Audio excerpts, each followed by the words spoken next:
রাজ্যে সাম্প্রদায়িক সম্প্রীতি বজায় রেখে উৎসব পালনের আহ্বান জানালেন রাজ্য পুলিশের মহানির্দেশক রাজীব কুমার। নবান্নে প্রশাসনিক বৈঠকের পর একথা জানান তিনি। আমাদের যে সকলের কাছে আপিল আছে যেটা আপনারা যেটাই আপনার ধার্মিক অনুষ্ঠান আছে পালন করবেন, এইভাবে অন্য লোকের অসুবিধা না হয়। এন্ড আমরা সবসময় এখানে আমাদের স্টেটের একটা ঐতিহ্য আছে, আমরা সব যেটা বলি আমরা সবসময় একটা স্লোগানও আছে, ধর্ম সবার নিজের নিজের সব যেটা ধার্মিক অনুষ্ঠান আমরা সবাই একসঙ্গে মিলে পালন করি।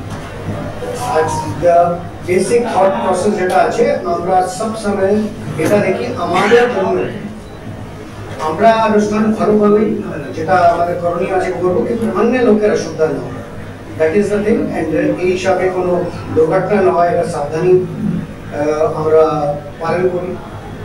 আর আমরা পুলিশ থেকে প্রশাসন থেকে পুরো অ্যারেঞ্জমেন্ট করেছি, সব জায়গায় অ্যাডিকুয়েট অ্যারেঞ্জমেন্ট করা আছে। কারো কোনো যদি কিছু বক্তব্য থাকে আমাদের সঙ্গে যোগাযোগ করতে পারে, যদি কারো কিছু অসুবিধা থাকে।